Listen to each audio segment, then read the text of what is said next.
Valentine's na naman. May mga pusong tinamaan, pero mga trapo matagal nang manhid. Cupid, sandali lang, may special request kami.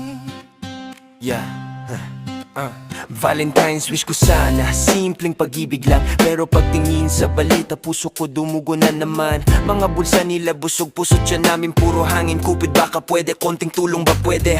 Hindi ko nahiling na jowang gwapo't mabango. Kahit walang date, okay lang, sanay na ako. Pero yung nasa pwesto parang walang puso, baka pwedeng sa kanila muna ang panamo. Kung ang panamo'y may magic na kayang magpaibig, pwede bang sa maling direksyon ayusin mo muna saglit? Cupid, wag muna sa'kin, i-redirect mo muna yan sa mga trapo na nasa pwesto. Sana asintahin mong mabuti. Cupid, wag muna sa'min, sa mga trapong mas nangangailangan.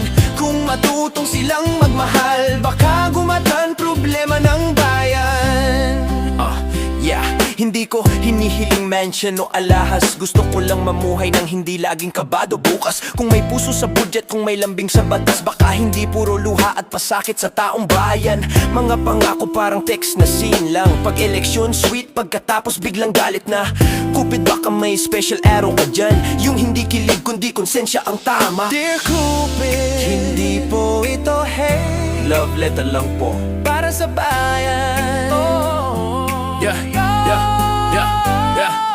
Cupid, wag muna sa'kin, i-redirect mo muna yan sa mga trapo na nasa pwesto, para matutong magmahal. Kung marunong silang magmahal, hindi lang tuwing eleksyon. Valentine's gift sa bayan ay serbisyong totoo, hindi dekorasyon lang.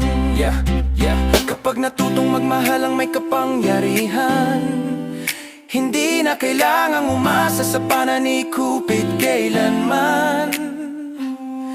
Sakaling di pa rin sila natuto, pakipana na lang sa ulo mga trapong yan. Magka-migraine man lang sila sa Valentine's. Sob na rin kami bro.